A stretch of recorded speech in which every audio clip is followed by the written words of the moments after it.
Good morning, students. So, in electrical distribution systems, after completion of the unit number 3, which is the substations, today onwards we are going to be discuss the unit number 4, which is the power factor improvement. So, let us see what this unit consisting of. The unit titled as a power factor improvement. So, in this, as per the organization of the syllabus, let us have a brief look on the what is the syllabus consisting of. So generally, voltage drop and power loss calculations is, so derivation of voltage drop and power loss in lines. Lines in the sense power system having a 3 parts: generation and transmission as well as distribution. In case of the distribution system, the lines which are transferring power from substation to the load centers, either 3-phase 3-wire or 3-phase 4-wire or single-phase 2-wire or single-phase single-wire, like this, there are various schemes are there. So all these schemes, voltage drops and power losses are to be calculated in the step 1. And the second part of this unit, which is the causes of low power factor and methods of improving power factor. So there are so many techniques are there. Those all techniques are going to be discussed. And similarly, most economical power factor for constant kilowatt load and constant kVA type loads. This, so along with some numerical problems belongs to the power factor correction. And the third part of this unit is, it is the capacitive compensation for power factor control. So in conventional methods, power factors plays a greater role in the correction of the power factor by injecting the reactive power into the circuit. So in this concept, the effect of shunt capacitors such as fixed and switched capacitors, power factor correction concept, economic justifications, and procedure to determine the best capacitor location. So these are the contents which we are going to be discussed in this unit. So let us start the first one, voltage drop and power loss calculations. So voltage drop and power loss calculations in the manual lines. Yes. So let us see what are the manual lines here. So this is the substation. Substation onwards, the lines are going to the load centers for transferring power from substation to the load center. So what possibilities are there for us? Because in consumer side, 3-phase 3-wire consumers are there, 3-phase 4-wire consumers are there, single-phase 2-wire systems are there. So there are various consumers are there. According to their needs, we have to transfer the power from substation to the load center. So see the various lateral type that exist in power system. There are 3 kinds. One is the 3-phase 3-wire, 3-phase system, otherwise non-3-phase system. So 3-phase system, what are the 3-phase system or 3-phase laterals? 3-phase 3-wire will come into the picture. 3-phase 4-wire will also come into the picture.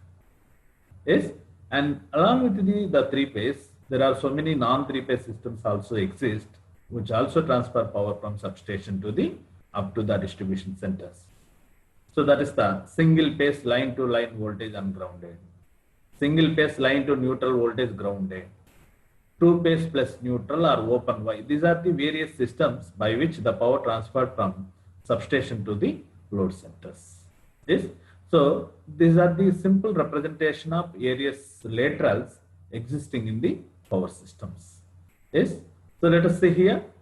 In general, a utility company in the sense it is the distribution company. In general, a utility company strives to achieve a well-balanced distribution system in order to improve power system voltage regulation by means of equal loading of each phase. That is the most important here. So unbalanced systems are not accepted by the load appliances.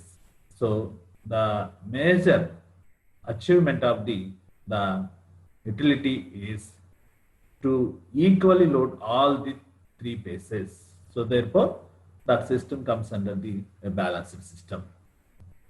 Yes. So the primary system with different lateral section. So this is the primary system. This is the primary system, and these are the laterals. So what are those laterals? Let us going to be list out. Is the laterals can be defined as, already we discussed that, a three-phase as well as the non-three-phase. So let us the first one is three-phase primary lines. So three-phase primary lines.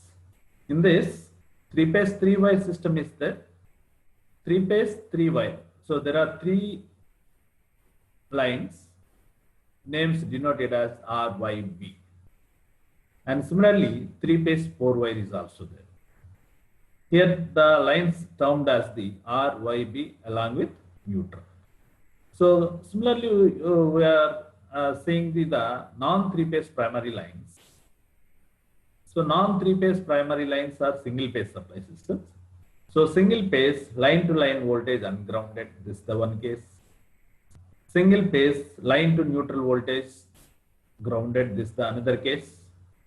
And the third one is the two-phase plus neutral. This is also known as the open Y. Two-phase plus neutral. This is also known as open Y.